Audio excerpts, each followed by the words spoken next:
Hello everyone, welcome back to my channel.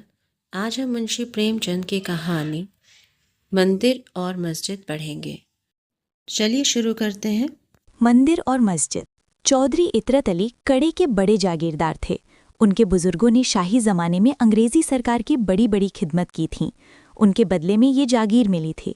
अपने सुप्रबंधन से उन्होंने अपनी मिल्कियत और भी बढ़ा ली थी और अब इस इलाके में उनसे ज्यादा धनी मानी कोई आदमी ना था। अंग्रेज हुक्काम जब इलाके में दौरा करने जाते तो चौधरी साहब की मिजाज पुरसी के लिए ज़रूर आते थे, मगर चौधरी साहब खुद किसी हाकिम को सलाम करने ना जाते, चाहे वो कमिश्नर ही क्यों ना हो। उन्होंने कचहरियों में ना जाने का व्रत सा कर लिया था। किसी इजलास दरबार में भी ना जाते थे।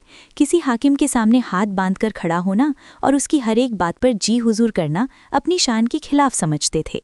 वो यथासाध्य किसी मामले मुकदमे में ना पड़ते थे, चाहे अपना नुकसान ही क्यों ना होता हो। ये काम 16 आने मुख्तारों के हाथ में था। वे 1 के 100 करें या 100 के 1। फारसी और अरबी के आलिम थे, शरअ के बड़े पाबंद। सूद को हराम समझते, 5 वक्त की नमाज अदा करते, 30 रोज़े रखते और नित्य कुरान की तलावत पाठ करते थे। मगर धार्मिक संकीर्णता कहीं छू तक नहीं गई थी। प्रातःकाल गंगा स्नान करना उनका नित्य का नियम था। पानी बरसे पाला पड़े, पर 5 बजे वो कोस भर चलकर गंगा तट पर अवश्य पहुंच जाते। लौटते वक्त अपनी चांदी की सुराही गंगा जल से भर लेते और हमेशा गंगा जी पीते। गंगा जी के सिवा वो और कोई पानी पीते ही ना थे। शायद कोई योगी यति भी गंगा जल पर इतनी श्रद्धा ना रखता होगा। उनका सारा घर भीतर से बाहर तक 7वें दिन गौ के गोबर से लीपा जाता था। इतना ही नहीं, उनके यहाँ बगीचे में एक पंडित 12 मास दुर्गा पाठ भी किया करते थे। साधु सन्यासियों का आदर सत्कार तो उनके यहाँ जितनी उदारता और भक्ति से किया जाता था, उस पर राजों को भी आश्चर्य होता था। यूं कहिए कि सदा व्रत चलता था। उधर मुसलमान फकीरों का खाना बावर्ची खाने में पकता था और कोई 100-125 आदमी नित्य एक दस्तरखान पर खाते थे। इतना दान पुण्य करने पर भी उन पर किसी महाजन का 1 कौड़ी का भी कर्ज ना था। नियत की कुछ ऐसी बरकत थी कि दिन दिन उन्नति ही होती थी। उनकी रियासत में आम हुक्म था कि मुर्दों को जलाने के लिए, किसी यज्ञ या भोज के लिए, शादी ब्याह के लिए सरकारी जंगल से जितनी लकड़ी चाहे काट लो। चौधरी साहब से पूछने की ज़रूरत ना थी। हिंदू आसामियों की बारात में उनकी ओर से कोई ना कोई ज़रूर शरीक होता था। नवेद के रुपए बंधे हुए थे, लड़कियों के विवाह में कन्यादान के रुपए मुकर्रर थे। उनको हाथी घोड़े, तंबू शामियाने, पालकी नालकी, फर्श जाजमे, पंखे चमर, चांदी के महफिली सामान उनके यहाँ से बिना किसी दिक्कत के मिल जाते थे। मांगने भर की देर रहती थी। इस दानी, उदार, यशस्वी आदमी के लिए प्रजा भी प्राण देने को तैयार रहती थी। चौधरी साहब के पास एक राजपूत चपरसी था, भजन सिंह। पूरे 6 फुट का जवान था, चौड़ा सीना, बाने का लठैत, सैकड़ों के बीच से मारकर निकले आने वाला। उसे भय तो छू भी नहीं गया था।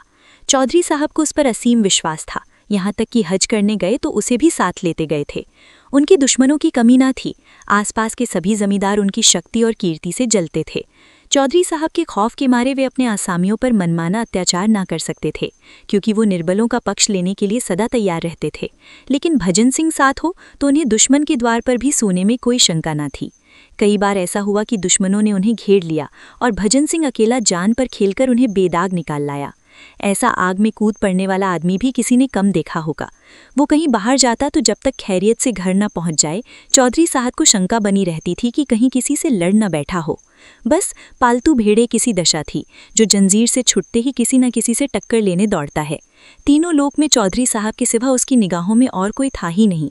बादशाह कहो, मालिक कहो, देवता कहो, जो कुछ थे चौधरी साहब थे। मुसलमान लोग चौधरी साहब से जला करते थे। उनका ख्याल था कि वो अपने दीन से फिर गए हैं। ऐसा विचित्र जीवन सिद्धांत उनकी समझ में क्यों कर आता? मुसलमान सच्चा मुसलमान है तो गंगाजल क्यों पिए? साधुओं का आदर सत्कार क्यों करे? दुर्गा पाठ क्यों करावे? मुल्लाओं में उनके खिलाफ हंडिया पकती रहती थी और हिंदुओं को जक देने की तैयारियां होती रहती थीं। आखिर ये राय तय पाई कि ठीक जन्माष्टमी के दिन ठाकुर द्वारे पर हमला किया जाए और हिंदुओं का सिर नीचा कर दिया जाए। दिखा दिया जाए कि चौधरी साहब के बल पर फूले फूले फिरना तुम्हारी भूल है। चौधरी साहब कर ही क्या लेंगे? अगर उन्होंने हिंदुओं की हिमायत की तो उनकी भी खबर ली जाएगी, सारा हिंदूपन निकल जाएगा। अंधेरी रात थी। कड़े के बड़े ठाकुर द्वारे में कृष्ण का जन्मोत्सव मनाया जा रहा था। एक वृद्ध महात्मा पोपले मुंह से तंबूरे पर ध्रुवपद अलाप रहे थी और भक्तजन ढोल मजीरे लिए बैठे थे कि इनका गाना बंद हो तो हम अपनी कीर्तन शुरू करें। भंडारी प्रसाद बना रहा था। सैकड़ों आदमी तमाशा देखने के लिए जमा थे। सहसा मुसलमानों का एक दल लाठियां लिए हुए आ पहुंचा और मंदिर पर पत्थर बरसाना शुरू कर दिया। शोर मच गया। पत्थर कहाँ से आते हैं? ये पत्थर कौन फेंक रहा है? कुछ लोग मंदिर के बाहर निकलकर देखने लगे। मुसलमान लोग तो घात में बैठे ही थे, लाठियां जमानी शुरू कर दी। हिंदुओं के हाथ में उस समय ढोल मजीरे के सिवा और क्या था? कोई मंदिर में आ छिपा, कोई किसी दूसरी तरफ भागा। चारों तरफ शोर मच गया। चौधरी साहब को भी खबर हुई। भजन सिंह से बोले, ठाकुर देखो तो क्या शोरगुल है, जाकर बदमाशों को समझा दो और ना माने तो 2-4 हाथ चला भी देना, मगर खून खच्चर ना होने पाए।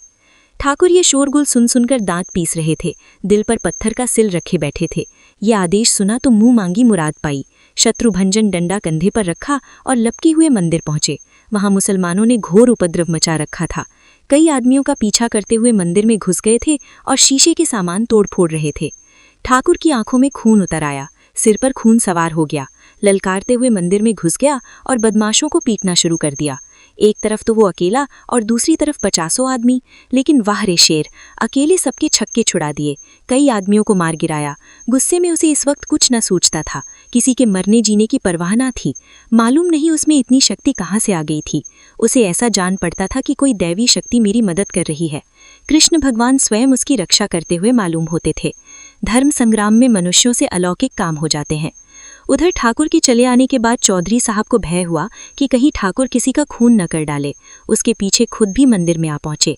देखा तो कोहराम मचा हुआ है। बदमाश लोग अपनी जान ले लेकर बेतहाशा भागे जा रहे हैं। कोई पड़ा कराह रहा है, कोई हाय हाय कर रहा है। ठाकुर को पुकारना ही चाहते थे कि सहसा एक आदमी भागा हुआ आया और उनके सामने आता आता जमीन पर गिर पड़ा। चौधरी साहब ने उसे पहचान लिया और दुनिया आंखों में अंधेरी हो गई। ये उनका इकलौता दामाद और उनकी जायदाद का वारिस शाहिद हुसैन था। चौधरी ने दौड़कर शाहिद को संभाला और जोर से बोला, ठाकुर इधर आओ। लालटेन लालटेन, आह ये तो मेरा शाहिद है। ठाकुर के हाथ पांव फूल गए। लालटेन लेकर बाहर निकले।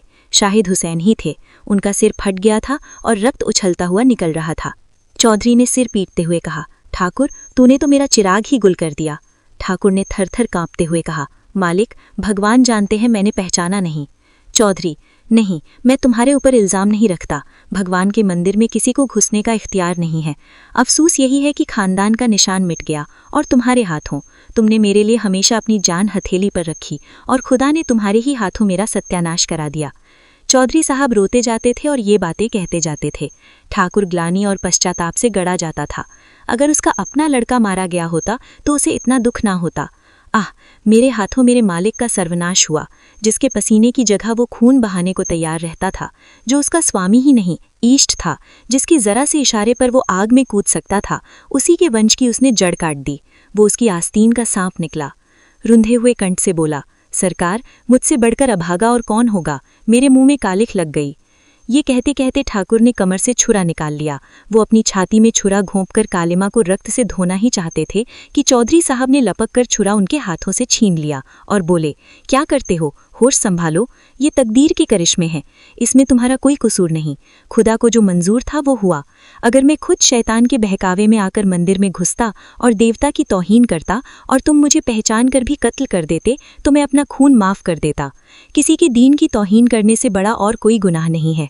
गो इस वक्त मेरा कलेजा फटा जाता है और ये सदमा मेरी जान ही लेकर छोड़ेगा, पर खुदा गवाह है कि मुझे तुमसे जरा भी मलाल नहीं है। तुम्हारी जगह मैं होता तो मैं भी यही करता, चाहे मेरे मालिक का बेटा ही क्यों ना होता। घर वाले मुझे तानों से छेदेंगे, लड़की रो रो कर मुझसे खून का बदला मांगेंगी। सारे मुसलमान मेरे खून के प्यासे हो जाएंगे। मैं काफिर और बेदीन कहा जाऊंगा।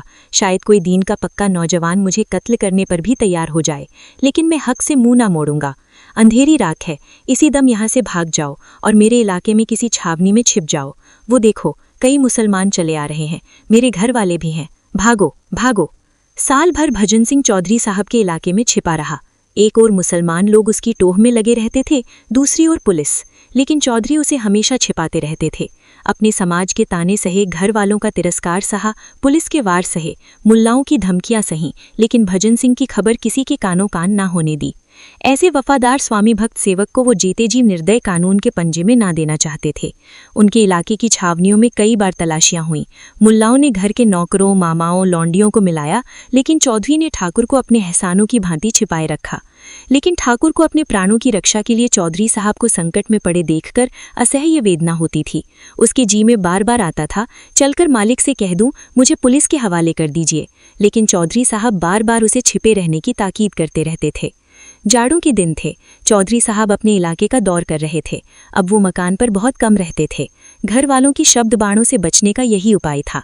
रात को खाना खाकर लेटे ही थे कि भजन सिंह आकर खड़ा हो गया। उसकी सूरत इतनी बदल गई थी कि चौधरी साहब देखकर चौंक पड़े।